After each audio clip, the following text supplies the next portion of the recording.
Good morning, class. Okay, so today we will start with the maths, and we'll start with chapter number 1, which is by the name of numeration. Okay, so इसमें हमारे कुछ concepts हैं जो हम पहले भी कर चुके हैं, तो ये ज़्यादा डिफ़िकल्ट चैप्टर नहीं है। ये जितने भी हम इसमें जो भी एक्सरसाइजेस हैं, जो भी कॉन्सेप्ट्स हैं, जो भी हम सीखेंगे, ये हम पहले भी कर चुके हैं। So it's very easy. So we'll start with self practice exercise 1A। उसमें हम कुछ क्वेश्चंस देखेंगे और ये जानेंगे कि उनको हमें सॉल्व कैसे करना है। ओके, सो आप अगर सेल्फ प्रैक्टिस एक्सरसाइज 1A खोलेंगे तो उसमें आपका पहला क्वेश्चन है, write the place value of 5 in each of the following numbers. Okay, so इसमें कोई भी नंबर की अगर प्लेस वैल्यू पता करनी होती है तो इट्स वेरी इजी। सपोज करें आपके उसमें पहला क्वेश्चन है 315 में 5 की प्लेस वैल्यू पता करनी है। अब प्लेस वैल्यू कैसे पता करी जाती है और प्लेस वैल्यू होती क्या है?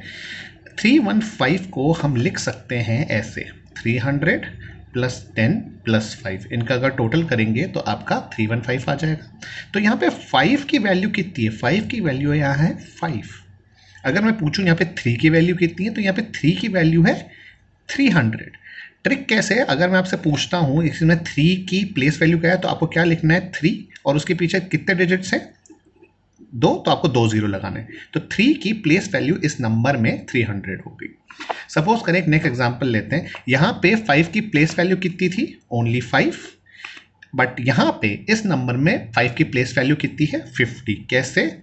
659 को हम एक्सपैंडेड फॉर्म में कैसे लिखते हैं? 600 प्लस 50 प्लस 9।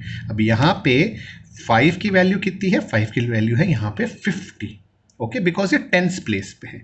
सो प्लेस जिस प्लेस पे नंबर होगा वही उसकी प्लेस वैल्यू बनेगी। हमको प्लेसेस पता है ना, ये कौन सी प्लेस है? वंस, ये है टेंस और ये है हंड्रेड्स। तो अगर टेंस प्लेस पे 5 है और हमें 5 की प्लेस वैल्यू पता करनी है जो कि टेंस प्लेस पे है, तो 5 के आगे एक 0 लगा दिया जाएगा। सपोज करिए इसी नंबर में 659 में मुझे 6 की प्लेस वैल्यू पता करनी है। अब 6 कहाँ पर है? 6 तो हंड्रेड्स प्लेस पे है, तो यहाँ पे 6 की प्लेस वैल्यू 600 हो जाएगी। ओके, तो आपका पहले क्वेश्चन में आपको 4 नंबर दिए हुए हैं अलग अलग, उसमें आपको 5 की प्लेस वैल्यू बतानी है। It's very easy. ओके, अब हम एक नया कॉन्सेप्ट समझते हैं। ये कॉन्सेप्ट आप एक्चुअली पहले कर चुके हैं, मैं आपको वापस इसका रिवाइज करा देता हूँ। किसी भी नंबर को लिखने के 2 या 3 तरीके होते हैं। ओके, तो पहले तो हम एक नंबर लिखते हैं, जैसे हम नंबर लिखते हैं नॉर्मली, लाइक दिस इज 641। हमको अगर 641 लिखना हो तो कैसे लिखेंगे? 641। हमें कोई नंबर लिखना हो 608 सपोज करो, तो हम कैसे लिखेंगे? 608। तो ये होता है न्यूमरल्स, या इसको कहते हैं नंबर को फिगर्स में लिखना। तो अभी कभी भी आपके पास क्वेश्चन आएगा कि नंबर्स को फिगर्स में लिखना है, तो आपको इस तरह लिखना पड़ेगा।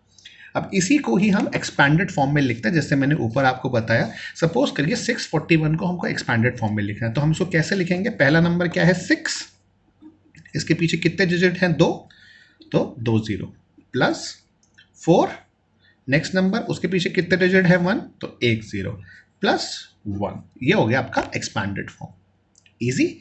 अब इसी नंबर को हमें नंबर नेम लिखना है। नंबर नेम मतलब आपको वर्ड्स में इसको लिखना है। ओके, तो हम इसको कैसे लिखेंगे? 641 को हम क्या बोलते हैं? 641। तो हम इसको ऐसे लिखेंगे, 641। सिंपल। अब नेक्स्ट देखते हैं, 608 को एक्सपैंडेड फॉर्म में लिखना हो तो कैसे लिखा जाएगा? 600 प्लस, अब 0 को स्किप नहीं करेंगे, ठीक है? 0 का वैल्यू यहाँ पे 0 ही है, लेकिन वो आपको एक्सपैंडेड फॉर्म में लिखनी पड़ेगी। ओके, तो 0 को कभी भी स्किप नहीं करना। अगर बीच में 0 है तो यहाँ पे आपको डबल 0 लगाना पड़ेगा, प्लस 8 ऐसे। और इसको हम बोलते क्या है? 608। तो नेम में कैसे लिखेंगे हम इसको? 608। ओके, अब इसके जो क्वेश्चंस आएंगे वो ऐसे आ सकते हैं कि आपको न्यूमरल फिगर दिया हुआ हो और आपसे पूछा जाए इसको एक्सपैंडेड फॉर्म और नंबर नेम में लिखिए, या आपको नंबर नेम दिया हुआ हो, आपको पूछा जाए इसको बताओ उसको फिगर्स में कैसे लिखा जा सकता है, या आपको फिगर्स दिया हुआ हो, आपसे पूछा जाए कि नंबर नेम में कैसे लिखा जा सकता है। तो इसी टाइप के क्वेश्चंस आपके इस एक्सरसाइज में है। तो क्वेश्चन नंबर 2 में आपको फिगर दिया हुआ है और आपसे पूछा गया है उसकी एक्सपैंडेड फॉर्म। क्वेश्चन नंबर 3 में आपको एक्सपैंडेड फॉर्म दी हुई है, आपसे पूछा गया है कि आप उसको फिगर्स में कैसे लिख सकते हैं। क्वेश्चन नंबर 4 में आपको नंबर नेम दिया हुआ है और पूछा गया है इसका न्यूमरल फिगर कैसे लिखा जाएगा। और क्वेश्चन नंबर 5 में आपको न्यूमरल फिगर दिया हुआ है और आपको उसका नंबर नेम लिखना है। तो इसी तरह से आपको क्वेश्चन नंबर 2, 3, 4 एंड 5 आपको करने हैं। ठीक है, अब आते हैं क्वेश्चन नंबर 6 पे। क्वेश्चन नंबर 6 में आपको पूछा गया है greatest and smallest digit numbers पूछे गए। जब भी ऐसा कोई सवाल आता है कि जहाँ पे आपको ग्रेटेस्ट और स्मॉलेस्ट डिजिट नंबर्स पूछे जाते हैं, तो उसमें एक कॉन्सेप्ट है, जहाँ पे भी आपको स्मॉलेस्ट नंबर पूछा गया है वो आपका 1 से स्टार्ट होगा, और जो भी आपको लार्जेस्ट डिजिट नंबर पूछा गया है वो आपका 9 से स्टार्ट होगा। ओके, तो 2 डिजिट नंबर अगर पूछा जाता है, स्मॉलेस्ट 2 डिजिट नंबर, स्मॉलेस्ट, तो स्मॉलेस्ट में पहले तो आप 1 लिख देंगे क्योंकि यह स्मॉलेस्ट पूछा गया है, और 2 डिजिट पूछा गया, 1 डिजिट तो यही होगी, एक और 0 लगा दी। अगर स्मॉलेस्ट 3 डिजिट पूछा गया है तो एक नंबर ये हो गया और आपको 2 डिजिट लगेंगे, टोटल 3 डिजिट्स होगी। लार्जेस्ट डिजिट में क्या होता है, आपको 9 ही लिखना है। Okay, 2 digit, largest 2 digit number 2 बार 9 लिख दो, लार्जेस्ट 3 डिजिट नंबर 3 बार 9 लिख दो। 3 है 3 बार 9 लिख दिया, 2 है 2 बार 9 लिख दिया। It's very easy.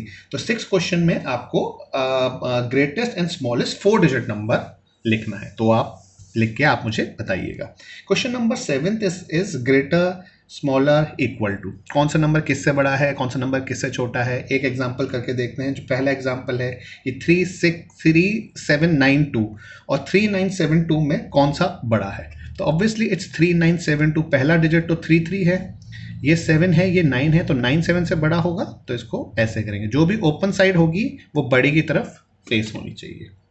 Okay, now question number 8। Question number 8 में आपको कुछ डिजिट्स दिए हुए हैं और आपसे पूछा गया है कि इससे आपको स्मॉलेस्ट और लार्जेस्ट नंबर बनाना है इन डिजिट्स को यूज करके।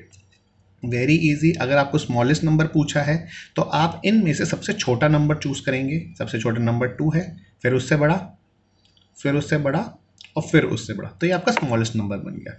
लार्जेस्ट नंबर में आपको क्या करना है, पहले सबसे बड़ा नंबर लिखना है, फिर उससे छोटा, फिर उससे छोटा, फिर उससे छोटा, ये आपका लार्जेस्ट नंबर बन गया। Easy. Okay, question number 9 and 10 is basically rearrange the digits in ascending and descending order. ये भी हम कर चुके हैं। असेंडिंग ऑर्डर का मतलब होता है छोटे से बड़ा, मतलब पहले सबसे छोटा नंबर, फिर उससे बड़ा, फिर उससे बड़ा, फिर उससे बड़ा, फिर उससे बड़ा। और डिसेंडिंग में क्या होता है, सबसे पहले हम बड़ा नंबर लेते हैं, फिर उससे छोटा, फिर उससे छोटा, फिर उससे छोटा, फिर उससे छोटा। सपोज करिए ये 4 नंबर्स दिए हुए हैं, इसको हमको असेंडिंग ऑर्डर में अरेंज करना है, तो पहले सबसे छोटा नंबर लेंगे। सबसे छोटा नंबर है 756। उससे बड़ा नंबर कौन सा है, उससे बड़ा नंबर ये रहा 8126। उससे बड़ा 8216 और उससे बड़ा लास्ट में 9343। तो सबसे छोटा, उससे बड़ा, उससे बड़ा और उससे बड़ा।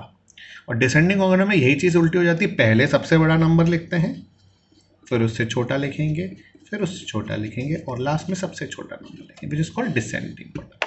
ठीक है, सो इसी बेस पे आपको सेल्फ प्रैक्टिस एक्सरसाइज 1A के 10 क्वेश्चंस आपको करने हैं। ठीक है, तो ये आप बुक में ही करेंगे, पेंसिल से करिएगा, ताकि इनकेस अगर आपको कुछ करेक्शन करना हो तो आप मिटा के उसको कर सकें। तो आप ये exercise chapter number 1 self practice 1A के 10 क्वेश्चंस आप करके आप इसको मेरे को सबमिट करा दीजिए, तो मैं इसको चेक करूँगा। Okay class, thank you.